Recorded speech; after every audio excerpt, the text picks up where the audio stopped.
boa tarde. O meu nome é Celina Afonso, sou hematologista no Hospital de São Francisco Xavier e vamos falar hoje um bocadinho sobre síndromes mielodisplásicas, no sentido de perceber um bocadinho como é que fazemos a abordagem dos doentes com esta patologia.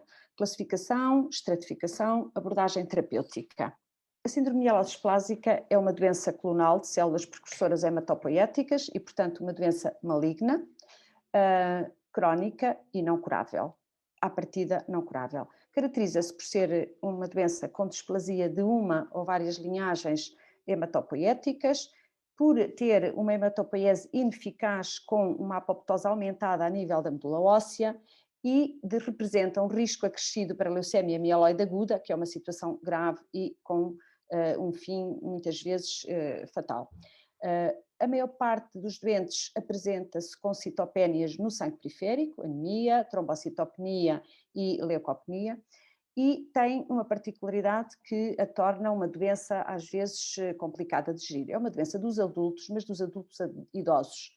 A mediana da apresentação anda à volta dos 70 anos, tem um ligeiro predomínio nos homens e muitas vezes apresenta-se não pelas citopénias em si, mas pelos síndromes ou sintomas relacionados com as próprias. Isto é, as leucopénias induzem infecções, as trombocitopénias, hemorragias, a síndrome anémica é um sintoma que aparece com muita regularidade nestes doentes e, sendo doentes adultos e idosos, qualquer um destes sintomas é ainda mais proeminente do que, eventualmente, uma pessoa mais nova. Portanto, é uma doença que tem uma abordagem que tem que ser holística, digamos, tendo em conta não só a doença, mas também a característica dos doentes que temos com esta patologia. As citopénias induzem nestes doentes um aumento não só da morbidade, mas também da mortalidade, e a fadiga, as complicações cardiovasculares relacionadas com a anemia, com a necessidade frequente de suporte transfusional, de fatores de crescimento, de colação de íons, de colação de ferro, envolve uma abordagem que muitas vezes se torna até multidisciplinar. As neutropénias dão infecções, é óbvio, portanto são doentes que precisam muitas vezes de tratamentos com antibióticos e às vezes largo espectro, suporte com fatores de crescimento, e por outro lado as trombocitopénias e os seus sangramentos nestes doentes são uma particularidade. Muitos destes doentes têm doença, por exemplo, cardiovascular de alguma natureza e precisam de ser inclusive hipocoagulados, portanto precisamos de os suportar e as transfusões de plaquetas, como sabemos, têm um efeito limitado no tempo e podemos hoje em dia, enfim, contar com pelo menos os análogos do TPO, que já é um avanço na terapêutica destes doentes. O objetivo do tratamento da grande maioria dos doentes é um tratamento de suporte para alívio de sintomas e melhoria da qualidade de vida. Tendo em conta que é uma doença do idoso, que está associada normalmente a outras morbilidades e outras, enfim, múltiplas e até muitas vezes doentes que são polimedicados e que as doenças associadas e os medicamentos que tomam para essas doenças modificam às vezes um bocadinho também estas circunstâncias, agravam. O nosso objetivo é, sobretudo, aliviar sintomas e melhorar a qualidade de vida e, se o fizermos, já estamos no bom caminho. Estas doenças hematológicas foram em tempos classificadas, como todas as doenças hematológicas, nós seguimos não a classificação da Internacional de Doenças, mas a classificação da U, que é uma classificação própria para doenças hematológicas, com um painel internacional muito bem estabelecido há muitos anos e que regularmente faz atualizações de acordo com o que vão sendo os novos conhecimentos, nomeadamente porque há um grande investimento em investigação de base nas doenças hematológicas, nomeadamente a nível das alterações citogenéticas, moleculares, dos ambientes medulares, e, portanto, os painéis que está permanentemente a fazer updates destas investigações, verte para classificações cada vez mais finas e mais precisas, no sentido de podermos perceber que estas doenças não são uma doença, mas são um conjunto de doenças com uma característica mais ou menos comum, mas que podem ter várias gradações. A última atualização que temos de classificação da OMS é de 2016, é a última revisão, está neste momento em revisão, ou em estudo, ou em ongoing, uma nova atualização, mas esta é aquela que está em uso e trouxe uma grande mais-valia na classificação das doenças hematológicas, nomeadamente dos síndromes mielodisplásicos. Esta atualização, a classificação anterior Era uma classificação que ainda se baseava muito na morfologia e nas características das citopénias, portanto, que era uma informação mais clássica, digamos, e sem o aporte das novas tecnologias. A Organização Mundial de Saúde, em 2016, introduziu alterações com ênfase na genética e, portanto, nos cariótipos, nas displasias e nos blastos, nas citopénias, mas também nas alterações moleculares, e subdefiniu vários tipos que antes não tínhamos presentes e introduziu esta especificação que veio melhorar muito a nossa abordagem da doença. O cariótipo é, digamos, a análise citogenética convencional que já estava presente nas classificações anteriores, mas veio ser melhorada. O cariótipo é, digamos, a citogenética convencional. Nós fazemos um cariótipo, vemos os cromossomas e vemos o seu aspecto e fazemos um cariótipo daqueles doentes que normalmente têm alterações ou poderão não ter. O cariótipo convencional não tem grande particularidade, isto é uma análise que é, por si, é importante, mas não chega neste momento para subclassificar a doença. E, portanto, algumas alterações citogenéticas continuam a ser importantes, nomeadamente se o doente tem um cariótipo complexo, isto é, seguramente tem múltiplas alterações e é um sinal de mau prognóstico para a doença, mas neste momento temos algumas alterações que, mesmo na ausência de displasias das células, podem subdefinir síndrome de mielodisplásico, algumas alterações que podem estar presentes, exceto estas que estão aqui definidas, que é um 8+, uma deleção de Y, uma deleção de um Y- ou uma deleção de 20, são aquelas alterações que são tão comuns às vezes, no curso da idade, enfim, digamos que é uma assinatura tão comum que só por si não definem SMD, mas há outras que sim. Por outro lado, a deleção do 5q- já há algum tempo que está conhecida como um subtípico muito específico, com um curso muito diferente do resto dos SMDs, e, enfim, com uma terapêutica dirigida e, portanto, foi definida definitivamente como um subtipo específico, com uma orientação de diagnóstica, prognóstica e terapêutica. E isto foi muito importante nestas novas classificações. Portanto, o aporte do conhecimento das alterações moleculares associadas ao síndrome mielodisplásico trouxeram um conhecimento muito profundo destas alterações e, inclusive, muitas destas que estão aqui definidas foram definidas como um chip da hematopoiese, mas com um significado que é indeterminado. Algumas destas mutações têm, de facto, um significado clínico, como o SF3P1 e o TP53, mas todas as outras são um bocadinho indeterminadas e nós não as usamos na prática clínica. São mutações que são pedidas em contexto, eventualmente, de ensaio clínico, mas que não trazem nenhum aporte nem para o seguimento do doente, na modificação da terapêutica instituída e, portanto, não estão definidas como mutações para serem pedidas na prática clínica. E por si só, estas alterações somáticas dos SMD não são diagnósticas, embora nas últimas orientações, algumas delas podem ser assumidas como diagnósticas, mesmo desde que haja umas citopénias inexplicáveis, isto é, nós temos um doente que não tem as displasias, não tem a apoptose, não tem as outras alterações, mas tem uma citopénia que não tem uma causa definida, existe uma assinatura genética desta natureza e podemos assumir ainda assim, a partir de agora, que este doente tem um SMD, enfim, não classificado. A mutação do TP53 é aquela mutação que nós nunca gostamos de ver em nenhum doente, nomeadamente em doentes oncológicos hematopoéticos. Está relacionada sempre com doença agressiva, seja ela em que contexto for, e não necessariamente só nos SMDs. É sempre uma mutação de mau prognóstico em qualquer circunstância. Nos SMDs, ela está relacionada habitualmente com cariótipos complexos, que nós já sabíamos anteriormente que eram SMDs de mau prognóstico, ou antes com, enfim, uma evolução mais agressiva, e a associação a presença da mutação TP53, nomeadamente naqueles doentes que têm cariótipos complexos, é de facto um mau prognóstico para o curso da doença. Por outro lado, temos aqui digamos que uma leitura fina do que são os síndromes 5q-, isto é, síndrome mielodisplásico, com uma deleção do 5q isolada, que é uma doença mais benigna, com uma proposta terapêutica com resposta à lenalidomida e com um curso benigno e crónico, quase. Mas naqueles doentes em que conseguimos identificar uma mutação do TP53 com uma deleção de 5q-, sabemos que este percurso não vai ser assim.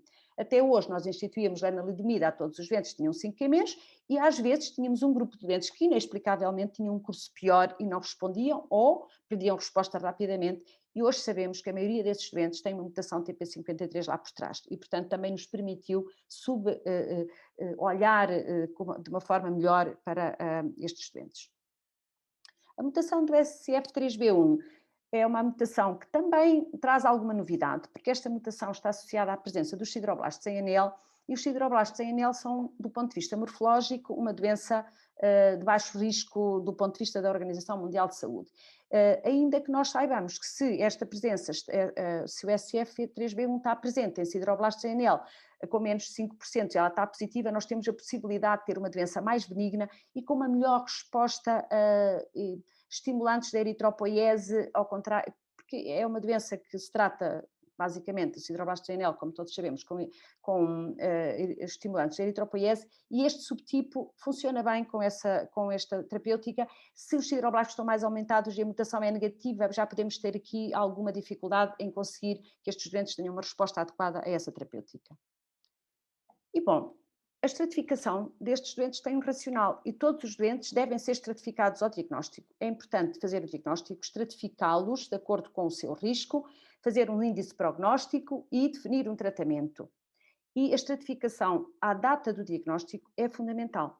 Embora que a estratificação inicial seja um índice, digamos, estático, nós temos o doente ali naquele momento e estamos a fazer a estratificação de uma situação que nós sabemos que vai ser crónica e acompanhar o doente ao longo da vida. É importante porquê? Porque ela, sendo o ESMD uma doença extremamente heterogénea, é um grupo de doenças que pode ir de formas indolentes a formas muito graves, pode ter uma esperança de vida média muito curta ou mais longa, é mandatório fazer esta estratificação e incluir nessa estratificação também fatores do doente e que permitam abordar de uma forma, digamos, racional. Do ponto de vista daquilo que é a classificação da ESMD na OMS, as síndromes mielodysplasticas de baixo risco são todas aquelas que não têm blastos aumentados. Classicamente, todos aprendemos há muitos anos que temos SMDs com excesso de blastos ou sem excesso de blastos e o nosso cutoff ficava por aí, não tínhamos mais nada. Uns eram mais graves, outros menos graves, e alguns já eram leucémias agudas, tínhamos um cutoff acima de 20%, 30%. Hoje sabemos que não é bem assim, mas ainda assim o cutoff dos blastos na abordagem da medula continua a ser um fator fundamental. E, portanto, todos os doentes que têm de baixo risco não têm blastos aumentados, isto é, ou têm blastos aumentados abaixo do cutoff que está definido. E, portanto, os SMDs são displasias unilinhagem ou multilinhagem, ou inclassificáveis, ou 5Q-, ou sideroblastos em anel. Este conjunto corresponde àquilo que classicamente eram os SMDs sem excesso de blastos. Este conjunto, temos agora aqui várias variantes para ir abordando de uma forma diferente, mas fazem parte daquele conjunto de baixo risco. Os SMDs de baixo risco, pois são aqueles com excesso de blastos que já conhecíamos anteriormente, subdividimos agora com o excesso de blastos 1 e 2, de acordo com o cutoff mais fino, mais blastos, menos blastos, e encontramos já aqui a leucémia mieloide aguda, incluída nos SMDs. Todos tínhamos a noção de que estes doentes, e temos, evoluem para leucémias agudas, mas neste momento estão incluídas na classificação de alto risco aquilo que nós anteriormente chamávamos as leucémias agudas mieloides secundárias. Neste momento são leucémias mieloides agudas com displasia, normalmente multilinhagem, e que, portanto, sabemos que na apresentação já são uma leucémia aguda, mas tiveram no sua gênese as displasias relacionadas com o SMD. Depois, fica-nos aqui aquele grupo que é sempre inquietante para todo o hematologista e para todo o médico que, enfim, que vê doentes, que são as leucémias mielomonocíticas crónicas. As leucémias mielomonocíticas crónicas tradicionalmente fazem parte das SMDs, embora neste momento tenhamos noção, com o evoluir das classificações, que na próxima classificação OMS provavelmente as LMMCs vão sair desta classificação e vou fazer um grupo à parte de doenças. São entidades a que nós chamamos muitas vezes entidades de charneira, porque partilham algumas características dos SMDs e outras que não são tanto já de SMD e que vão noutro sentido de outra classificação, mas que ainda hoje se abordam dentro deste conjunto. Algumas delas podem até partilhar alguma terapêutica com os SMDs, as LMCs tipo 2 partilham algumas das propostas terapêuticas, as LMCs tipo 0 e 1, enfim, estamos numa fase em que não temos uma definição muito clara da abordagem para este grupo de doentes. São doentes que não correm muito bem, normalmente nós estamos aqui exatamente por isso. Não tendo excesso de blastos habitualmente, têm um curso terapêutico difícil do ponto de vista da qualidade de vida e da nossa capacidade de modificar o curso da doença. Bom, e os índices prognósticos? O índice prognóstico clássico está estabelecido desde há muitos anos, digamos que neste momento é clássico neste sentido, em que já não o usamos muito, mas continua a ser o nosso índice de referência para a situação inicial do doente. Está definido desde há muitos anos, foi um painel internacional que levou anos até conseguir ter e reunir toda a informação, e foi um marco na evolução do tratamento destes doentes e da abordagem, quando tivemos pela primeira vez um score prognóstico bem estabelecido.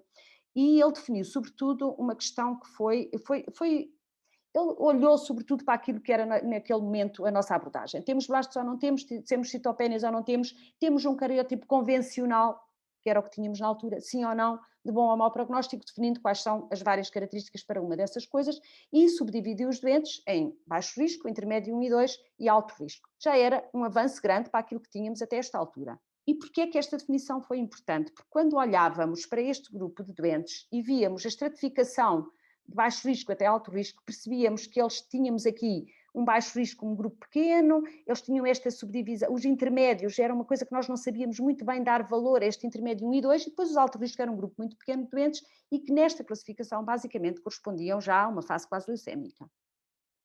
Isto era importante porque a mediana de sobrevivência destes doentes era muito diferente entre um baixo risco, com uma mediana de sobrevivência em anos de 5,7 e um alto risco de 0,4 e a uma grande distância. Portanto, nós começámos a perceber que podíamos olhar para estes doentes e abordá-los de uma maneira muito diferente. Por outro lado, a transformação para a leucemia, que é sempre o ponto final dos GSMDs e aquilo que nos preocupa na vida destes doentes, também era muito diferente. No alto risco nós podíamos levar quase 10 anos a ter uma transfusação leucémica e assumindo que a mediana de apresentação é aos 70 anos, estávamos relativamente, enfim, confortáveis com alguns destes doentes, mas sabíamos que um doente de alto risco, com uma apresentação aos 70 anos, tinha uma mediana para progressão de 2 meses, o que era muito pouco. Este score é um score no diagnóstico. Nós não sabemos à partida, ou não, enfim, sabemos mais ou menos, mas enfim, temos um curso de doença que vai ocorrer ao longo da vida do doente e que pode ser modificado. Pode ser modificado pelas terapêuticas que vamos introduzir, pode ser modificado porque o status de performance do doente vai variando, pode ser modificado porque o doente tem outras comorbilidades que induzem terapêuticas que intervêm nesta questão, e houve necessidade ao longo do tempo de ir fazendo um ajuste desta situação. E em 2007, 2008, o professor Malcovati conseguiu pôr disponibilizar com consistência um índice que é uma revisão ou uma atualização do IPSS e que se chamou o WPSS e que é um índice dinâmico e que o que é que ele tem de diferente do índice inicial? É um índice que nós vamos podendo ir atualizando ao longo da curso da doença e que tem não só a classificação de 2016 da OMS, o cariótipo, mas sobretudo aquilo que é o grande problema destes doentes, que são as dependências transfusionais, isto é, temos um doente que durante 2 anos nunca precisou de uma transfusão? Ou temos um doente que ao fim de 2 meses está a fazer uma transfusão todas as semanas? Isto tem importância não só para a qualidade de vida do doente, mas também para aquilo que prediz sobre o futuro deste doente. Portanto, este índice é um índice que se usa dinamicamente ao longo do percurso da doença e que veio também melhorar muito a forma como nós olhamos para o doente ao longo do tempo. Introduziu, inclusive, algumas mudanças na forma como tratamos. E assim como o IPSS subdividia os doentes na estratificação, aqui também temos uma subclassificação. Veio encontrar-se, através deste índice prognóstico, um grupo de doentes a que nós chamamos o very low, que tem uma sobrevivência muito mais longa, e os low e os intermédios ficaram por ali assim, mas o alto risco e o very high acabaram por ser muito mais, um grupo muito mais significativo do que parecia ser ao diagnóstico. Isto é, se nós compararmos no mesmo doente o IPSS ao diagnóstico com o que volta a ser o WPSS, imaginando 2 anos depois, muitas vezes os doentes acabam por são subclassificados de uma maneira mais alta do que aquilo que eram ao diagnóstico, dependendo do curso que têm. Isto também tem impacto na sobrevivência. Um WPSS very low tem 103 meses, um very high 12 meses e, portanto, isto também se emparelha, digamos, com o score inicial. É um score dinâmico, mas que se emparelha de alguma maneira com ele, assim como na progressão para a leucemia. Um very low provavelmente tem uma progressão pós 5 anos de muito baixa probabilidade e um alto risco, a probabilidade é muito elevada. Portanto, não, digamos que dá-nos uma forma de ir gerindo, mas não foge daquilo que é o nosso olhar global sobre estes doentes. E, muito mais recentemente, isto já em 2012, e foi ainda atualizado os scores de prognósticos doentes da SMD com aquilo que se chamou o IPSS-R revisto. E porquê? Porque este novo score foi introduzido já usando as citogenéticas, não só aquilo que estava já definido, como os blastos, as citopénias e tudo mais, mas as citogenéticas já com as mutações que estão agora definidas como prognósticas. Este IPSS-R, em boa verdade, na maioria das situações, só é usado em contexto de ensaio clínico. Nós gostamos muito de usar scores nos doentes, pronto, é uma mania, penso eu, dos hematologistas e dos oncologistas, e fazemos-lo com alguma regularidade, isto é, calculamos o IPSS e o IPSS-R. Temos ali alguma vontade de usar, mas muitas vezes a introdução daqueles scores mutacionais na prática clínica não é, enfim, indispensável. Indispensável, sim, é termos WIPSS ao longo do tratamento. Claro que muitas destes scores são usados sistematicamente em algumas orientações internacionais para tratamento, nomeadamente na SCCN e a NCCN, que é a Sociedade Americana, todos sabemos que é muito mais estrita e gosta muito mais de usar coisas mais avançadas. A Europa, às vezes, temos um bocadinho mais de, enfim, não sei se somos mais sensatos, mais ortodoxos e vamos andando um bocadinho mais lentamente nestas questões. Quando tivermos um doente para ensaio clínico, é obrigatório termos isto, se não tivermos, fica um bocadinho ao critério do clínico fazer ou não fazer esta subclassificação. Bom, e chegado aqui, temos o doente diagnosticado e estratificado, temos um índice prognóstico, sabemos que temos que o tratar ou não, enfim, podemos não tratar e ficar só a observar, mas temos que ter para ele um plano de tratamento, pelo menos na nossa cabeça. Temos que saber o que é que vamos fazer a estes doentes a curto e a longo prazo. Temos que contar sempre também com o longo prazo do doente. Neste momento, o algoritmo, que eu acho que é aquele que ainda é, enfim, o nosso mais habitual, aquele que nós usamos e que já é de 2018, mas que é aquele que nós continuamos a usar, apesar de ter havido atualizações recentes. A NCCN tem uma atualização já deste ano, que é a atualização versão 2021, enfim, com algumas modificações, mas que no fundo isto continua a ser a nossa abordagem. Portanto, nós temos que saber como é que distribuímos os doentes. É um assintomático, baixo risco? É um alto risco e está assintomático? Um baixo risco, mas está assintomático, ou é um alto risco? E a idade? Porque é importante, nós temos um alto risco, sabemos que só curamos este doente, ou temos, enfim, uma modificação significativa da doença se o transplantarmos.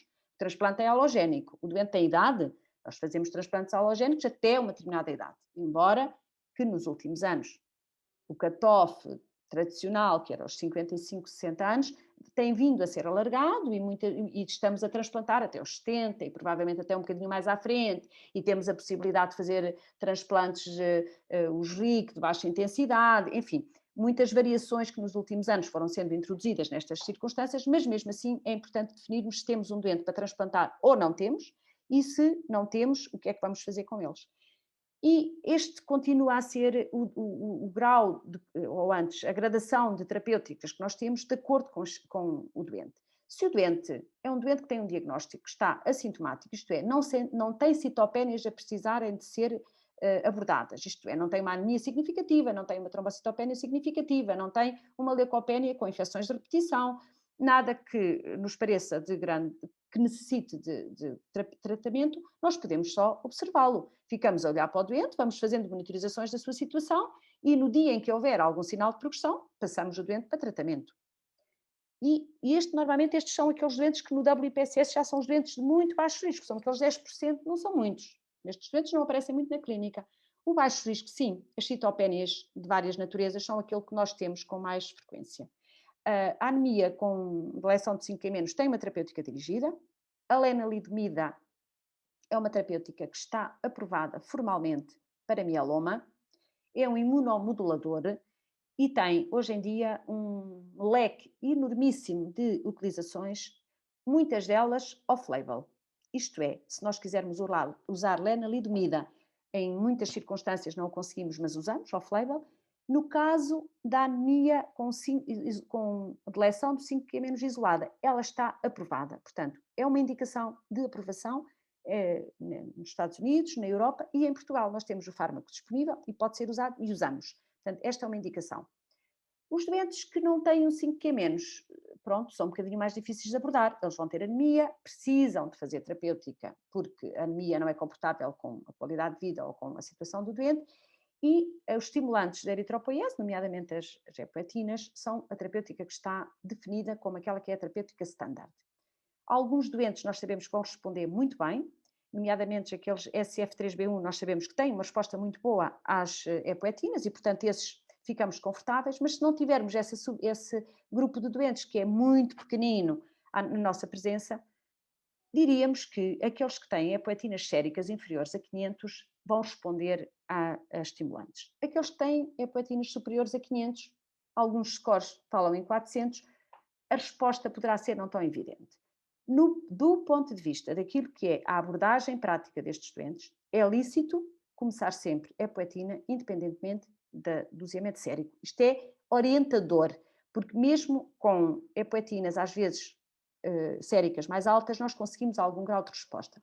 A epoetina é começada em doses que no SMD são habitualmente de 30 uma vez por semana, mas é uma terapêutica que tem que ser ajustada nomeadamente à função renal, às questões cardiovasculares, e, portanto, é um doente que tem que ser abordado, enfim, com algum cuidado, mas pode fazer 30 semanas, fazemos cursos de 4 semanas, vemos a resposta, o objetivo é ter à volta de 1 grama de otimização na hemoglobina ao fim das 4 semanas, se não conseguirmos podemos escalar para 2 vezes por semana e os muito atrevidos conseguem escalar para 3 vezes por semana. Não é fácil um doente conseguir 3 vezes por semana com epoetina, mas em alguns doentes conseguimos finalmente ter alguma resposta. Podemos ainda fazer a associação com fatores de crescimento de neutrófilos, GCSF, algum sinergismo e, portanto, se não conseguirmos uma resposta ótima com a EPO, ainda podemos escalar um bocadinho e recrutar a resposta com GCSF, enfim, e vamos monitorizando. Se tivermos resposta é para manter, se não tivermos resposta é para interromper. E depois iremos para Best Supportive Care, enfim, com o que quer que seja, suporte transfusional habitualmente. Outras anemias, isto é, o doente não responde a EPO, não responde enfim, não temos uma situação controlada, mas precisamos de manter o doente com valores de hemoglobina altos. Em alguns casos, isto é, quando temos síndromes mielodisplásicos com alguma hipoplasia medular, que não é o mais comum, porque as medulas dos síndromes mielodisplásicos habitualmente são hiperproliferativas, a eritropoiese é ineficaz, mas elas estão estimuladas. Às vezes temos um subtipo muito pequeno em que apresentam alguma hipoplasia e esses doentes têm vantagem, por exemplo, em fazer hipometilantes ou terapêutica imunossupressora. E podemos experimentar fazer ou com corticoides ou com outros imunossupressores, enfim, o que tiver, podemos usar até terapêuticas daquelas mais tradicionais, como o danazol, e tentar suportar aqueles doentes assim, ou com hipometilantes. O hipometilante que temos neste momento mais, enfim, comum é a azacitidina, mas podemos usar também a decitabina, embora com alguns cuidados.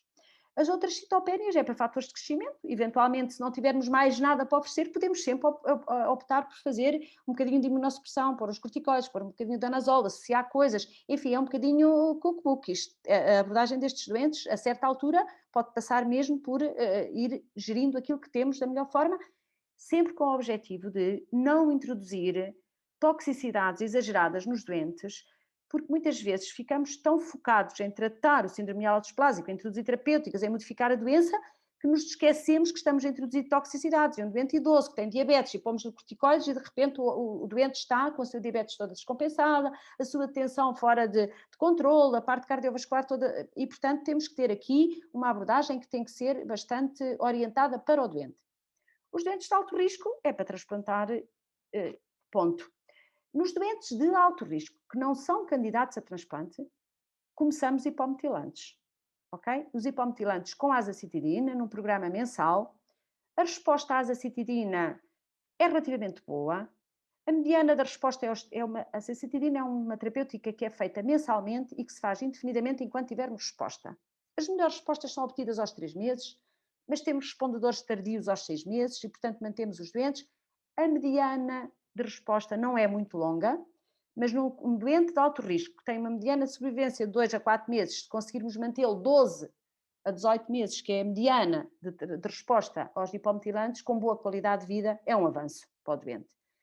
E, portanto, ela mantém-se até perda de resposta ou intolerância. Há doentes que, por alguma razão, ou têm síndromes infecciosos associados muito graves, ou situações que não permitem continuar a terapêutica e podemos ter que descalar. Essa é a terapêutica para os nossos doentes da consulta de hematologia. Os doentes com candidatos a transplante é todo um outro plano. Eles vão para a unidade de transplantes fazer a sua terapêutica, ainda que os hipometilantes, como a azacitidina ou a decitabina, aqui sim tem um papel, devam fazer ponto para o transplante com estes fármacos, porque um doente que vai ser transplantado de um transplante halogénico, que previamente já recebeu alguma terapêutica hipometilante, tem melhores resultados do que se nunca tiver sido tratado. E depois temos aqui aquilo que nós temos que tratar nestes doentes para além das citopénias ou daquilo que está diretamente associado à evolução da doença. Isto é, um doente de baixo risco, com síndrome mielodisplásico, que precisa de fazer suporte transfusional, obrigatoriamente, por causa do suporte transfusional intensivo a que é submetido, vai ter uma hiperferritinemia secundária à sua situação. E essa hiperferritinemia, que estes doentes muitas vezes já têm pela sua hematopoiese ineficaz, vai se agravar a níveis que podem induzir toxicidades em órgãos-alvo que nós não queremos de todo, nomeadamente fígado e cardíaco. E, portanto, temos que ter aqui um plano para estes doentes. Isto é, eu vou ter um doente que precisa de suporte transfusional, mas ao mesmo tempo o suporte transfusional vai agravar a situação de vida dele em outros órgãos que não o hematológico. Como é que abordamos este doente? Ok, aquilo que está definido em orientações e que continua a ser o atual é que os doentes que têm uma esperança de vida pelo menos de 1 ano e que a sua ferritina subiu acima de 1000 microgramas, devem começar colação. Não é claro nas orientações que esta colação de ferro seja obrigatória nos doentes. Isto é recomendada e nós temos que olhar para aqueles doentes. Nós sabemos que as lesões dos órgãos-alvo não são tão rápidas assim quanto 1 ano, nomeadamente a toxicidade sobre o coração. Teremos eventualmente primeiro alguma toxicidade sobre a parte hepática e depois sobre a parte cardíaca e, portanto, há aqui digamos que temos que ter aqui alguma sensatez no uso destas terapêuticas. Porque, por outro lado, a própria colação não é fácil de fazer, os colantes podem ter até alguma toxicidade sobre o rim, sobre a otológica, de várias naturezas, e, portanto, não são fármacos fáceis de manusear, e é preciso ter em conta todo o conjunto do doente. Nós já temos um doente que tem uma insuficiência renal, ainda que ligeira, mas que nós sabemos que vamos introduzir aqui um fator de agravamento dessa questão. Quer dizer, não queremos pôr o doente em diálise, portanto, há que ter aqui um bocadinho de, digamos, de sensatez, mas continua como uma recomendação, não está escrito que os doentes fazem, é uma recomendação. Têm que ser estratificados, como é óbvio. E, portanto, as guidelines que nós temos neste momento em uso para a sobrecarga de ferro nos doentes com MDS nestas circunstâncias, portanto, doente que tem mais de 1 ano de sobrevivência, e que é um baixo risco, e que tem essa expectativa de vida um pouco mais longa, nós podemos considerar que desde 2008 não mudou muito. Foi quando começaram a aparecer as primeiras coisas nas guidelines espanholas, depois os italianos já tinham uma prática neste uso, os italianos são bastante profícuos no uso dos colantes e na investigação desta área, e já tinham produzido alguns documentos, e em 2010 introduziram mesmo, enfim, umas guidelines muito orientadoras, mas a NCCN estava muito em sobreposição com isto e na nova versão, que é deste ano, de maio, não houve grandes alterações. É uma recomendação, deve ser considerada, mas não está estabelecida como formal. E também não mudou aquilo que são os critérios para nós pensarmos na colação. Portanto, são doentes de baixo risco, com pelo menos 1 ano, enfim, de sobrevivência expectável, que receberam pelo menos 20 a 30 unidades de concentrados de CE e que vão precisar de continuar esse suporte. Porque não basta terem feito aquilo, é preciso que vão continuar a acumular ferro resultante das suas transfusões. Por outro lado, o nível de ferritina sérica, os americanos consideram-no para 2.500, nós na Europa somos mais estritos com isso e achamos que 1.000 é o nosso cutoff e, portanto, um doente que está acima de 1.000, se é um doente com muito bom estado geral, que não tem nenhuma contraindicação de outra natureza para fazer quelação, nomeadamente a parte renal, e que tem uma esperança de vida que ainda é razoável, nós não queremos toxicidades e referenciamos o doente para ser avaliado para a possibilidade de fazer quelação. Até porque a quelação tradicional era muito complicada, porque tinha sido feita em contínuo, durante infusões de não sei quantas horas em hospital-dia. Hoje em dia, com os plantes orais, tornou-se muito mais leve e disponível e faz-se com muito mais facilidade. Estes são alguns dos estudos que, enfim, são aqueles estudos clássicos que mostraram, digamos que a eficácia e a tolerância dos doentes ao Exshade, é o nome comercial, não o devia dizer. Deferazirox, que é um medicamento que nós usamos oral neste momento em todos os doentes. Quando precisamos de fazer quelação é com este medicamento. Estes são os estudos que mostraram, porque houve um tempo em que não era muito claro que houvesse grande eficácia, isto sobretudo que a segurança do uso destes medicamentos fosse um grande benefício. Havia aqui alguma, enfim, dificuldade em estabelecer uma orientação muito clara e definitivamente isto ficou encerrado depois destas últimas orientações e, portanto, é sempre bom lembrar que estas orientações e estas recomendações são recomendações de painéis que se dedicaram a olhar para os estudos que estavam feitos, para aquilo que eram as meta-análises e que são estudos que são bastante, digamos, robustos. Relativamente à outra situação que é muito preocupante nos nossos estudantes, já falámos da anemia, das consequências da anemia, de como gerir as consequências da anemia. A situação que é sempre, enfim, um susto para toda a gente é a trombocitopenia. Doente de hematológico com trombocitopenia assusta qualquer colega e com alguma razão. E estes doentes podem ter trombocitopenias muito profundas em circunstâncias da sua vida comum e do curso da sua doença. As complicações hemorrágicas são relativamente frequentes, podem precisar com alguma regularidade de fazer transfusões de plaquetas. Muitas vezes nós estamos a fazer terapêutica ativa com quimioterapia, enfim, podemos muitas vezes ter até que atrasar o uso dos medicamentos que nós sabemos que vão modificar a doença, porque a trombocitopenia não o permite fazer, e portanto tornou-se um fator de grande foco no uso, digamos, no estudo e na abordagem destes doentes. E, de facto, neste momento temos fármacos modificadores desta circunstância, o que veio melhorar muito a nossa abordagem também dos doentes. Por outro lado, é bom referir que muitos destes doentes, porque são idosos e têm doença cardiovascular, precisam de fazer hipocoagulação ou precisam de fazer antiagregação e têm válvulas e têm fibrilação auricular e é absolutamente indispensável manter um nível de plaquetas adequado também para manter as outras patologias sob controle, com os fármacos necessários e, portanto, esta questão começou a ser um grande foco de investigação. Nós sabemos, por outro lado, que o nível de plaquetas dos doentes é um fator preditivo, não só estratifica para a sobrevivência, e, portanto, as plaquetas abaixo de 5.000, claramente os doentes têm sobrevivências mais curtas, mas, sobretudo, são um fator de preditivo da sua transformação para a leucemia aguda. Doente de SMD com plaquetas abaixo de 50.000, a sua probabilidade de transformar em leucemia aguda é muito mais, enfim, mais curto o seu tempo até lá chegar. E modificar isto é muito bom.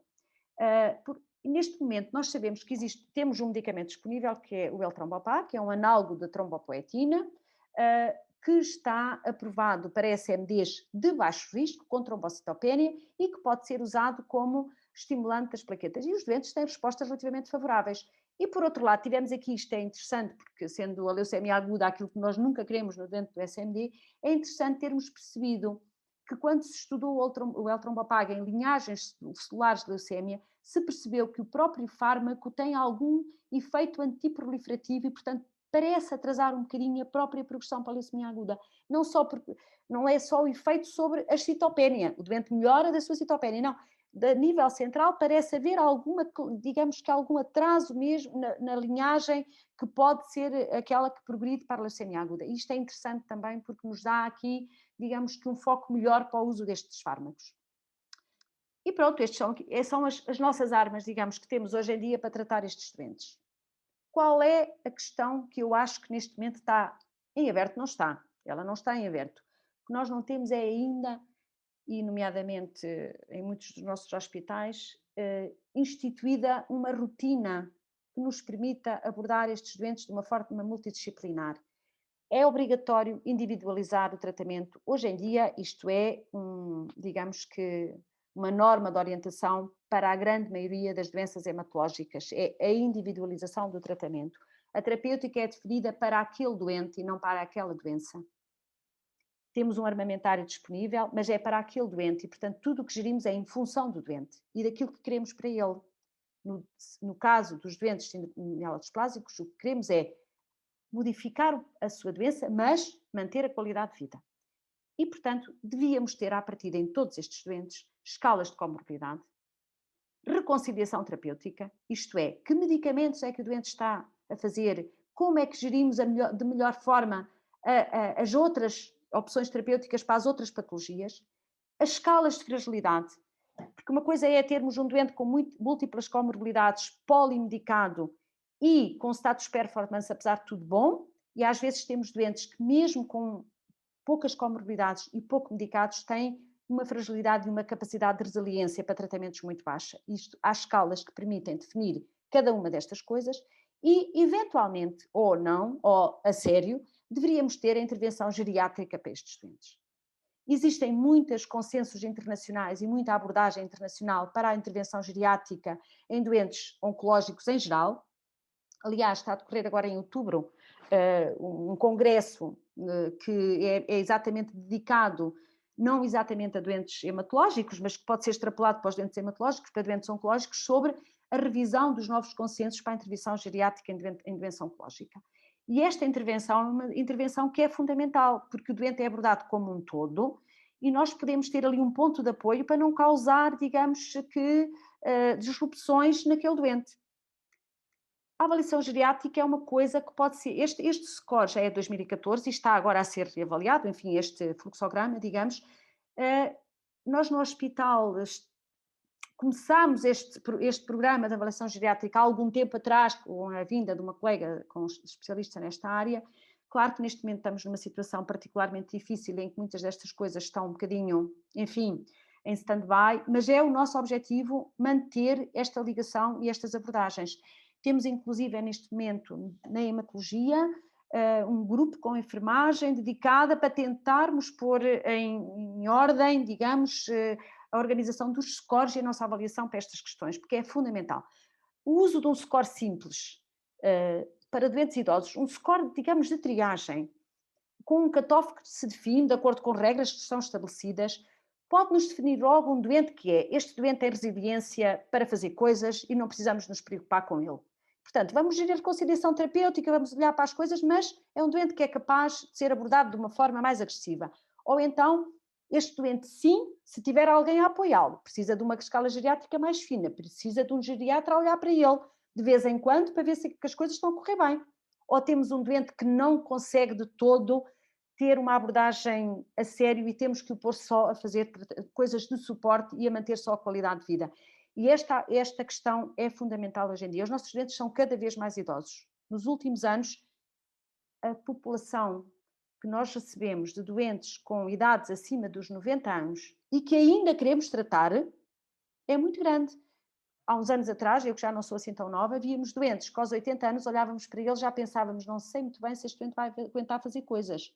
E eu hoje tenho muitos doentes com 91, 92 anos a fazer terapêutica ativa, a sério, com um suporte como deve de ser, um doente bem estratificado, olhando bem para aquele que é o doente, não a doença dele, conseguimos fazer coisas. E isso é muito bom para os doentes e para nós. E pronto, acho que cheguei ao fim. Mas há pontos-chave que vão ser fundamentais para nós olharmos. SMD, síndromes mielodisplásicas, é uma doença heterogénea. Não é uma doença, são um conjunto de doenças, com um curso muito variável. É fundamental aplicar as ferramentas de diagnóstico que temos disponíveis e que estão disponíveis em todos os hospitais em Portugal para uso. Morfologia, cariótipos, em alguns casos, estudos moleculares. Utilizar a classificação da OMS sistematicamente. Mesmo que nós olhemos para aquilo assim, a olho, é baixo risco, é alto risco, mas do ponto de vista que deve ser o nosso olhar inicial, é fundamental que tenhamos uma abordagem fina daquele doente. E não esquecer que a utilização sistemática dos scores prognósticos, o score prognóstico inicial, o IPSS, se formos mais clássicos, ou mais, enfim, ou IPSS-R no diagnóstico, é fundamental para olhar para o doente e definir a estratégia terapêutica. E o WIPSS deve ser usado ao longo do curso da doença, porque há fatores que vão modificar essa situação. E as opções terapêuticas têm que ter sempre em conta as características da doença, as características do doente e o objetivo é tratar a doença sim, mas manter a qualidade de vida.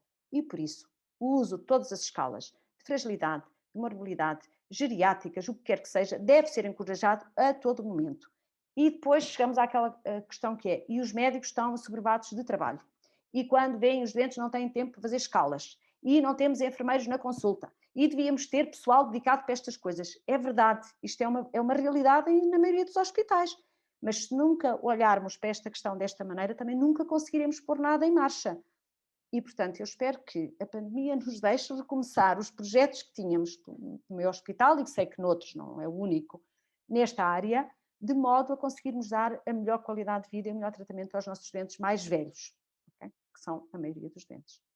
E pronto, muito obrigada.